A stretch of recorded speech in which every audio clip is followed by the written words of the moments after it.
Doctor Asif Nazrul Islam গত ৫ই আগস্টের আগ পর্যন্ত গত ১৫ বছর বাংলাদেশ জাতীয়তাবাদী দল বা জামাত ইসলাম তাদের জন্য অনেক কথা বলেছিলেন ডক্টর আসিফ নজরুল ইসলাম। শক্ত অবস্থান নিয়েছিলেন, ভূমিকা নিয়েছিলেন, তিনি কথা বলতেন। আর আমার মনে হয় যে ওই সময়টাতে আওয়ামী লীগ বিরোধী যে শক্তিগুলো ছিল সবার কাছে নয়নের মনে ছিল ডক্টর আসিফ নজরুল ইসলাম, এবং আওয়ামী লীগের কাছে চক্ষুশূল ছিল ডক্টর আসিফ নজরুল ইসলাম। ইভেন এই কথাগুলো বলার জন্য ছাত্রলীগ কর্তৃক তাকে নিগৃহীত হতে হয়েছে, তার অফিসে ভাঙচুর করা হয়েছিল, তালা দেওয়া হয়েছিল, আরও অনেক অপচেষ্টা করা হয়েছিল, কিন্তু তিনি তার অবস্থান ভিকটিমদের পক্ষে, মানে যারা নির্যাতিত হয়েছিল তাদের পক্ষে বা বিপরীত রাজনৈতিক দলগুলোর পক্ষে অবস্থান ছিল। তো গত ৫ই আগস্টের এই সরকারের মধ্যে একটা খুবই গুরুত্বপূর্ণ সেক্টরের দায়িত্ব পেয়েছেন তিনি, সেটা হচ্ছে আইন এবং বিচার বিভাগ সংশ্লিষ্ট যে মন্ত্রণালয়টা আছে সেটার। এখন আজকে যখন আপনারা দেখেন যে বাংলাদেশ আওয়ামী লীগকে নিষিদ্ধ করার ইস্যুতে একটা রিট দায়ের করা হয়েছিল আদালতে, আপনাদের খেয়াল থাকার কথা। তো অ্যাটর্নি জেনারেলের যেই ডিপার্টমেন্ট সেটাকে তারা প্রটেস্ট করেছে। এর পাশাপাশি খুবই গুরুত্বপূর্ণ এই পদটাতে বসে তিনি আসলে কি ভাবছেন আওয়ামী লীগকে নিষিদ্ধ করার ব্যাপারে। তবে আমরা এই ক্ষেত্রে একটু আগে আপনাদেরকে বলতে চাই, গত ৫ই আগস্টের ঠিক ২ দিন আগে আন্দোলনটাকে ডাইভার্ট করার জন্য বাংলাদেশ আওয়ামী লীগ তাদের একসময়ের পুরনো মিত্র বাংলাদেশ জামায়াত ইসলামকে পট করে আইসা নিষিদ্ধ করে দিয়েছিল একটা নির্বাহী আদেশের মাধ্যমে। তো আজকে সেই আদেশটাকে প্রত্যাহার করা হয়েছে। একটা গণতান্ত্রিক দেশে সবাই রাজনীতি করবে, এটাই আজকে আদালতের একটা নির্দেশনা আসছে। এখন আওয়ামী লীগকে কি তাহলে নিষিদ্ধ করা যায়? যেহেতু গত ১৫ বছর বা সর্বশেষ এই বৈষম্য বিরোধী আন্দোলনে যে হত্যাকাণ্ডগুলো ঘটেছে সরকারের প্রত্যক্ষ মদদে, সেই ইস্যুগুলোকে কেন্দ্র করে আওয়ামী লীগকে নিষিদ্ধ করার একটা রিট করা হয়েছিল। তো ডক্টর আসিফ নজরুল ইসলাম কি মনে করছেন? অন্তর্বর্তী সরকারের আইন উপদেষ্টা হিসাবে আসিফ নজরুল ইসলাম বলছেন যে দল হিসাবে আওয়ামী লীগকে নিষিদ্ধ করা উচিত হবে না, এটা তার ব্যক্তিগত মত। জামায়াত শিবিরকে নিষিদ্ধ করে জারি করা প্রজ্ঞাপন বাতিলের পর আজকে তার অফিসে সাংবাদিকদের মুখোমুখি হয়েছিলেন তিনি। সেখানে সাংবাদিকদের একটা প্রশ্ন ছিল যে অনেকেই মনে করেন আওয়ামী লীগকে নিষিদ্ধ করা দরকার, বা ভিন্ন দলের যারা রাজনীতি করে, আওয়ামী বিরোধী যারা রাজনীতি করে তাদের সোজা স্টাফ যে এই গণহত্যা হয়েছে সামহাও বা যে হত্যাগুলো হয়েছে এগুলোর জন্য আওয়ামী লীগকে নিষিদ্ধ করা দরকার। এ ব্যাপারে আপনার অভিমত কি? তো আসিফ নজরুল ইসলাম তিনি খুবই স্পষ্ট ভাষায় বলেছেন, যখন আওয়ামী লীগকে নিষিদ্ধ করার একটি দাবি হাইকোর্টে করা হয় তখন অ্যাটর্নি জেনারেল তাদের যে অফিস আছে এটার বিপক্ষে দাঁড়িয়েছে। ব্যক্তিগতভাবে আমি কোনো রাজনৈতিক দলকে নিষিদ্ধ করার পক্ষে নই।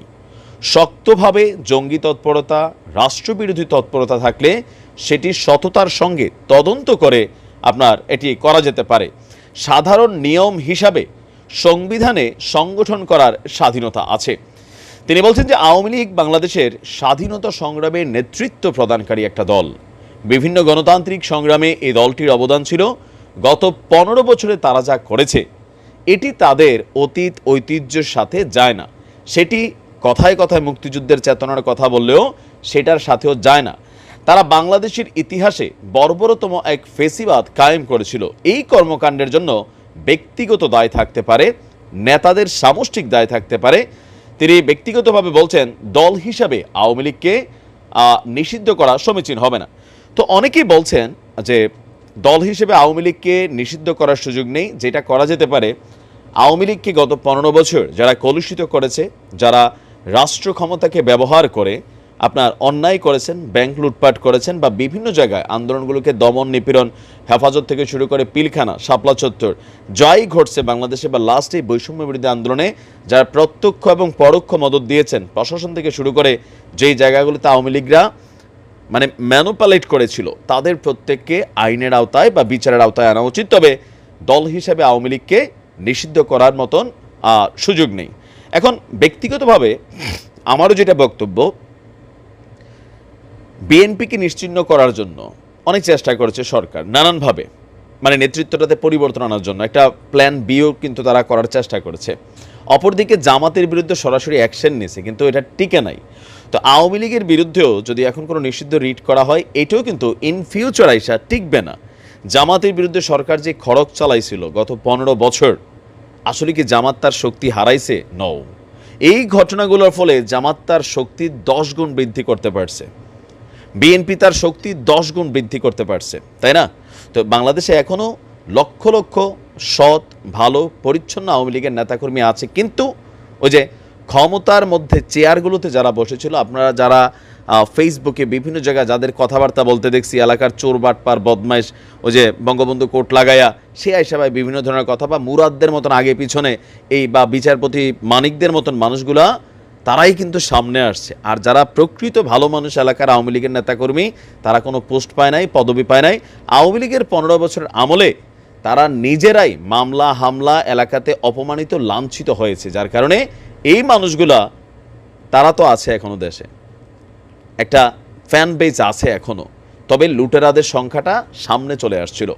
তো আপনি কি মনে করেন ডক্টর আসিফ নজরুল ইসলাম যেই মতামত দিয়েছেন সেটা আসলে কতটুকু গ্রহণযোগ্য? আজকে দেখলাম উনি এই মতামত দেওয়ার সাথে সাথেই ডক্টর আসিফ নজরুল ইসলামকে নিয়ে ওই দালাল আওয়ামী লীগের উমক তুমক, দেখেন এটি হচ্ছে দৃষ্টিভঙ্গি।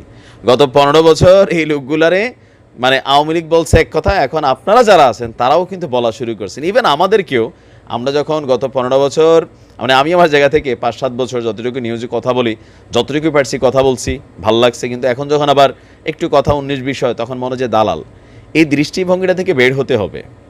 তো ডক্টর আসিফ নজরুলের বক্তব্যের সাথে আপনার মন্তব্য কি? কমেন্টে জানান। আসসালামু আলাইকুম।